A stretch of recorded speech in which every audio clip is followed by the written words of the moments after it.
enough with signing in. All right, let's keep the flow going. I'll get you guys out of here in a timely manner.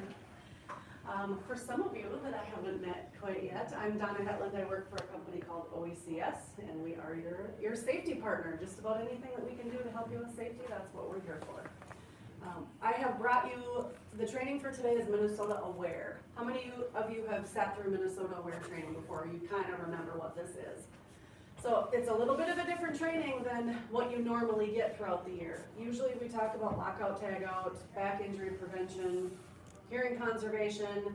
OSHA says, Donna, these are the things that you need to teach your people about, and they kind of tell us exactly what you need to know.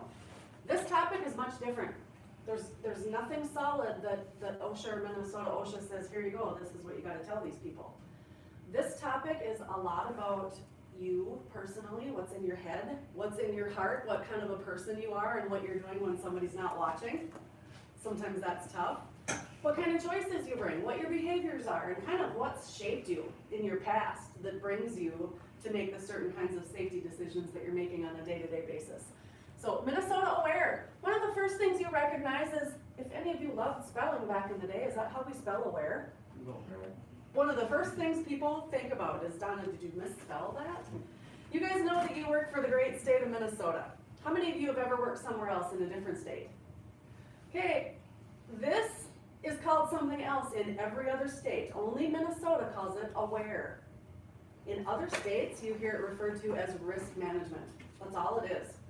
All we're trying to do with this training is to give you the tools and tips for you to be able to walk back out to your workspace and go, that's a hazard. That looks like something that could hurt me today. The reason for the acronym though, Minnesota also assigned that, hoping that they would give you kind of a tip-off to what this topic means. And I'm going to show you what that is here in just a second. They've given us this acronym. Well, this guy isn't going to want to cooperate. There we go. State of Minnesota gives us an acronym, Awair, and this is basically what it means, a workplace accident injury reduction program. Again, just giving you the tools and tips to open up and look at your area to see if there's something out there that might bite you today during your work shift and make it so you don't get to go home. You guys have heard, and usually every safety training, Steve follows up and mentions that your #1 job is to make sure that you go home with all your toes and fingers. Basically in better shape than sometimes you come into work in the morning, right? That's the shape that we want you going home. And throughout this program, this is how we're going to teach you how to do that and make sure that you do get to go home. I'm going to start with a video.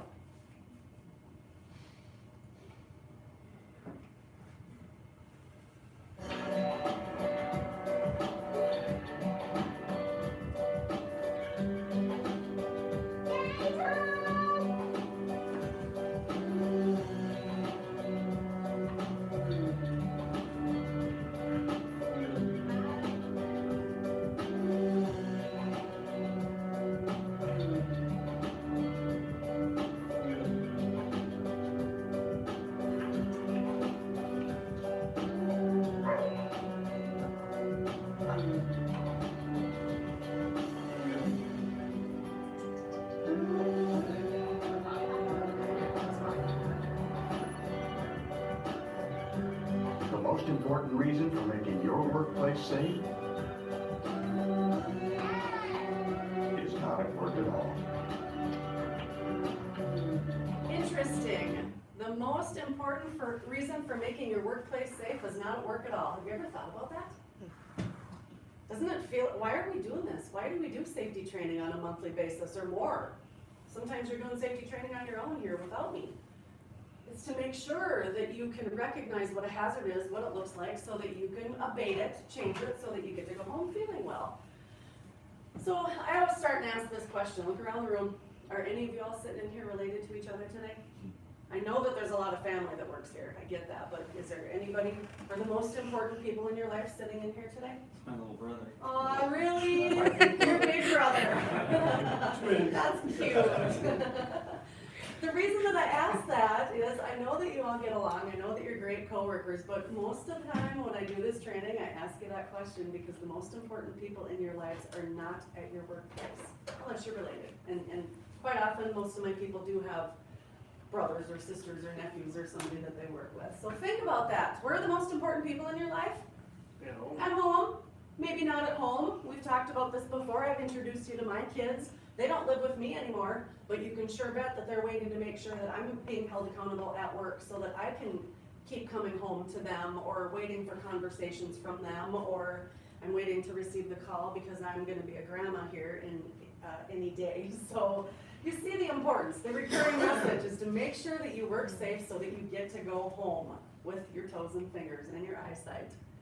So with your Minnesota Awair program, you know that it takes a few different elements to make sure that Pope Douglas is offering you a safe workplace. You don't come to work to get hurt. You don't come to work hoping to get your paycheck unscathed and make sure that it didn't cost you a leg or a finger. You could talk about policies and goals and responsibilities all day long. We talk about those no matter whatever other topics are that I bring to train you guys on. We're gonna set those aside today. We're gonna talk more about, how about this one, identifying, analyzing, and controlling workplace hazards. Are you guys doing that? And what the heck does that mean? How do you do that? You guys know that you work with different shifts. There's people coming in and out all day long. So when you come in for your shift, what's the first thing you should be doing when you get out to your workspace? You better be looking around. Did somebody leave you a hazard that now you're gonna walk right into and it's gonna cause you a bad day, or cause your family to receive that phone call that they don't wanna ever get? That's what that means. You're identifying, you're analyzing, and you're talking about the hazards that might be out there for you. You guys have been great about reporting near misses. That's what we're trying to do here. You report those near misses and those things that you're seeing out there so that it doesn't turn into an accident, so that it doesn't cost you your life or change your livelihood in the way that you do things.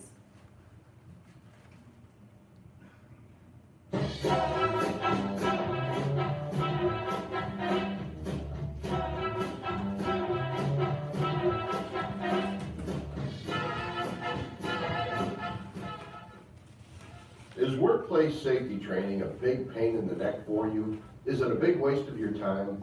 Not another safety meeting. Aren't there a lot more important things that need to get done at work today? I mean, really, what are the chances that I could be injured or killed at work? Well, what are those chances? In the United States, the latest figures from the U.S. Bureau of Labor Statistics show that an average of 85 workers in the U.S. are killed every week. That's about 12 a day. This means that for every 100,000 workers, slightly more than 3 will die this year in a work-related fatality. The same statistics show that more than 4 million workers suffer a serious job-related injury or illness every year. Therefore, for every 100 workers, more than 3 will get seriously injured or ill on the job this year. They will suffer, and their families will suffer, the physical, financial, and emotional hardship that come along with injuries and illness. What are your odds of getting killed at work? In the United States, slightly more than 3 workers out of every 100,000 will get killed this year. Your odds of getting seriously ill or injured are much greater, more than 3 out of every 100 workers. These are not the type of lotteries you want to win. Since 1970, death and injury rates in the U.S. have fallen by almost 70%. What happened? In the late 60s, industry, worker groups, and government made safety an important goal, so laws, training, and hazard awareness were brought to the forefront. Workers like going home safe every day, and companies want losses to drop sharply. And this was being achieved as more attention was paid to developing formal safety programs. Safety was being taken very seriously, and businesses discovered the advantages of developing a safety culture. It could be called safety's tipping point, where everyone discovered that needless injuries and deaths could be dramatically reduced with just a few regular meetings. The feedback and ideas generated in these meetings helped safety leaders develop safer workplaces. But believing in safety and passing laws doesn't always work until workers buy in. For example, a law passed on January 1st, 1968 required all vehicles except buses to be fitted with seat belts in all designated seating positions. But too many people refused to believe in seat belts, and crash deaths continued to rise for 5 full years after seatbelt laws were passed. Finally, death rates from crashes dropped, and one of the things most responsible for this was found to be ongoing aggressive training and education nation. We have also discovered that one of the most notable reasons for the decline of workplace deaths and injuries has been the rise in safety meetings and safety training. So the next time you get bored with safety meetings and safety training, take a minute to remind yourself that it's your health, maybe even your life, that's at stake. Pay attention. You owe it to everyone who depends on you. Did you see the bubble cartoons at the beginning of the video? Have you ever felt that way when you're getting ready to make your way into this room for safety training? Sometimes you feel like you're busy already, you have enough to do. There's no time to be able to take you off your production area to come in here for safety training. As I started the training today, I talked about the different attitudes that people come with, the different behaviors that we come with, and I know how sometimes we feel about safety meetings. There is a reason for these, and a reason why Pope Douglas is constantly talking the talk with you and making sure that you understand what it is we're trying to help you with to keep you safe. You know that there are data and statistics that come with any safety training. Well, I'm going to make this one easy for you. If you think about 10 accidents over a time period at Pope Douglas, anytime we come in and do accident investigations and drill that back to figure out what the root cause was that hurt you, only one of those 10 accidents can be drilled down to an unsafe condition. So if you think about some of the workspaces that you guys are in, what do you suppose would be an unsafe condition in your areas? Messy. Anything about your workspace? Messy. Messy? That's an unsafe condition that you're walking into. How about Ice. ice is an unsafe condition, and look where we are. Can we help those things? Maybe. Ice is a good one. How about spills? You ever end up with junk on the, especially on your guys' area, anything sticky or slippery, or hydraulic fluid, or how about, what? Oil, anything like that. How about that stupid rake bar that we talk about all the time when I come to train you guys? Okay, so there's a difference with that. We talk about that rake bar being in your way. When you come to work and that's sitting on the stairway, that's an unsafe condition. But now, remember I started this by saying out of 10 accidents, only one can be dialed back to an unsafe condition. The other 9 are unsafe acts. So who's doing those? Where are those unsafe acts coming from? Human behavior. Aren't we all contributing to that some form or another? How did that rake bar get in your walkway so that it's gonna trip you? It's human error, it's human behavior. The point with this is, well, I'm gonna show you a couple of things first and then we'll tie that back. So now that you know the difference between unsafe behavior and unsafe conditions, what is this? What do you think? Is that an unsafe behavior or an unsafe condition? Yeah, I've had people say, oh, that's genius. And then at the same time, I have somebody say, oh, that's stupid. Okay, well, when I look at a situation like this, of course, this is funny. You can find these things all day long on the internet. Why are employees making decisions like that? Because believe it or not, I see stuff like this all the time out in job sites. Why do you suppose? Because they're dumb? Common sense, they don't know any better? Or, if you look at something like that, why is he doing this? Does he not have a workspace? Does he not have a workbench? Does he not have a sawhorse? Well, we know that's not true because he's got plenty of equipment in the back. So my point with this is we're great employees. If somebody is tasking you with a job in your workspace, we have the can-do attitude. We can get it done. Does it matter how we get it done? It should. Make sure that you keep getting to go home to those people and those things that you enjoy doing. So please be careful with your workspace and think through the unsafe conditions so that you don't let a behavior or an unsafe act enter in. How about this one? Unsafe act or unsafe condition? Oh boy. Both. Again, this guy was presented with a task and he grabbed up all his buddies, all his coworkers and said, let's get it done. Doesn't matter how we get it done.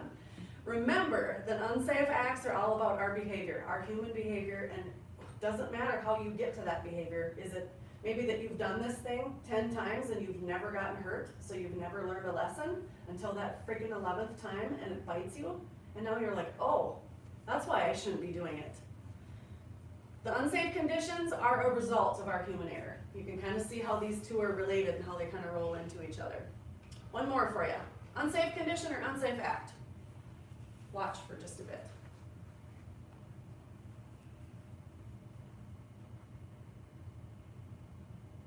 You can see the conditions all over. I mean, we're driving in this right now.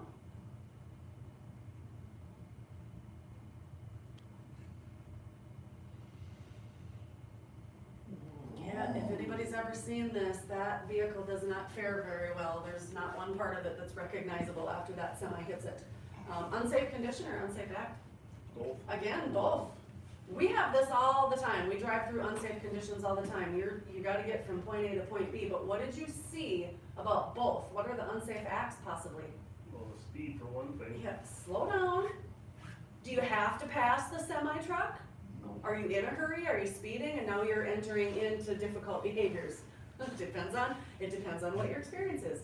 Maybe you've never had an issue with that. We just had an accident like this occur up in the Fargo area. We had a gal that was driving in an SUV in one of the last storms, and she had 6 kids in the vehicle. A mix between her kids and nieces and nephews, and she did exactly that. They determined that speed was involved and the conditions, and she kicked it down to pass the semi, and as soon as she got to the front of the semi, she hit the slush and swerved right in front of him, and he T-boned her. Killed all the kids in the vehicle. She lived. Would you live with that? How could you live with that? So please be careful in your areas about the unsafe conditions and unsafe acts. You know that if you incur an accident at work, your employer is there's gonna be costs involved for your employer. We know that. Take that and set that aside today. Let's not talk about that portion. What I want you to think about today with the costs involved are what are the costs to you? What are the costs to your family members? Some of you guys have been around here long enough that you've been through a very unfortunate accident here. There's been a fatality. That changed that whole family drastically, but it also changed this work family. There's no way you're gonna get by an accident with that not be changed somehow. So there's a cost to everybody involved, and it doesn't even have to be monetary. We're not even talking about that today. So you know that there's immediate costs, short-term costs, and long-term costs. And what I mean by this, have you ever taken a rock and thrown it out into the lake on a calm day? What do you see? Ripples. For a long time, right? It just keeps going. An accident is much the same way. It's just this thing that's gonna keep on giving. You know that if you get hurt, let's say, take a back tweak. If you hurt your back, you throw your back out at work. Do we send you in to medical care and then we fix you and you're all good? You never have that back tweak hurt you again, ever. Is that how that works? No. Every time I do back injury prevention, I have employees come up and say, I hurt my back 20 years ago. It keeps popping up.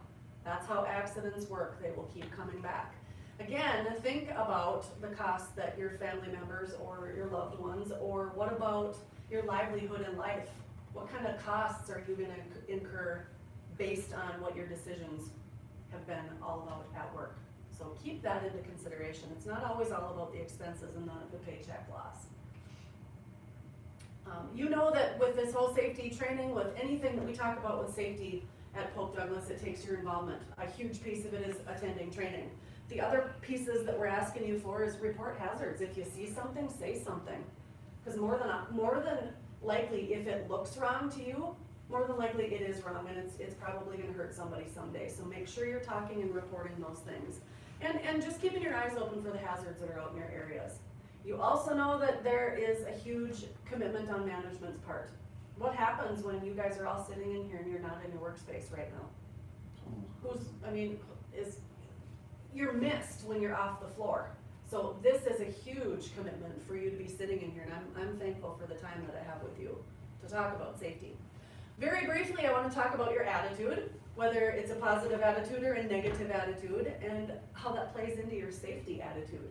If any of you ever worked with what I call a negative Nancy in your area, that will wear on you. It's almost like somebody coming in with a cough or the flu. If they're coming in and they're being negative, they're spreading their nastiness all over your workplace. It can be the same if somebody has a positive attitude. If they're coming in and they can just light up the room with their positive attitude, it's gonna help you. It's infectious no matter what, if it's positive or negative. Your safety attitude is the same way. I don't run into too many people that will display this type of a negative safety attitude, but if it's you that's got the negative attitude, I want you to check it today and really think about it. Because chances are, if you're coming in with a bad attitude and you don't have time to do safety and it's not your job, it's somebody else's, chances are you're gonna get hurt because of that behavior and because of that attitude. And that's something that I don't ever wanna see here or ever want to think about. You can think about the advantages of your positive attitude. You already see how it helps you through your day, rather than having the negative attitude about safety or just about life in general. So check that attitude today, please. take the advice of my little friend here. Last but not least, I have one more video to share with you. I gotta give you a little bit of background on this video. I had to do a little bit of practice before I was able to present this whole training, because this video is very personal for our OECS team. We see clients like you guys all the time. I get to know all of you. You know the conversations that I have with all of you. You start to feel like family. There's a gentleman of ours that works at a company up in Mayville, and 2 years ago, he lost his son in a workplace accident. He was working, his son's name was Ben, he's 25 years old, and he was working in a trench. And he just, if anybody knows anything about construction or trenching, he didn't shore things up, he just got down into this trench and it caved in. The reason for the whole accident was because he was in a hurry, because they had a surprise party planned for their dad that night. He didn't make it. You think that family has changed forever? The gal that's doing the video that you're gonna hear is Ben's sister, and they've given this video to OECS for our training purposes. Please listen. Today, on April 28th, a seemingly normal work day, I pause to tell you that today is the day I hold my brother's memory just a little closer, for today is Workers' Memorial Day. Today, I feel all the pain of saying goodbye too soon to my little brother, who liked to tease me that he might have been younger, but he was taller. Today, I urge you in the role you play to ensure safety on the job site to pause all those policy discussions, safety trainings. They have a role, and sometimes it isn't until it hits close to home. It just doesn't seem important enough to change your choices and behaviors. So today I ask you to pause and reflect on how you can make your choices to make the workplace safer. For it's not about who's right or wrong, but who takes these stories and makes changes for the future. Take the time. I'd give anything to be able to see my brother again, to hear him tease me, to watch him raise his baby girl, and to grow old with his wife, to have one more family holiday together, and to take the out hunt that Mom and I thought he should take, because we had a surprise in mind for Dad. Today isn't just another work day or a Friday closing out the week, but for me, a day to pause and hope that someone takes this to heart. For today is a day that no one else should have to experience with me. Her plea for you is clear. Slow down, focus, always pay attention. With the talk of third parties coming in and doing work around you, pay attention to what they're doing so that you don't end up having your family receive this type of phone call. Did the sign-in sheet get around to everybody? Do you guys have any questions about your Minnesota Awair program? You can see how it's much different than any of the other trainings that we do. This is a lot about you all, and what about the choices and the behaviors and the decisions that you're making on a day-to-day basis, and how that can roll out and affect everybody, from your workplace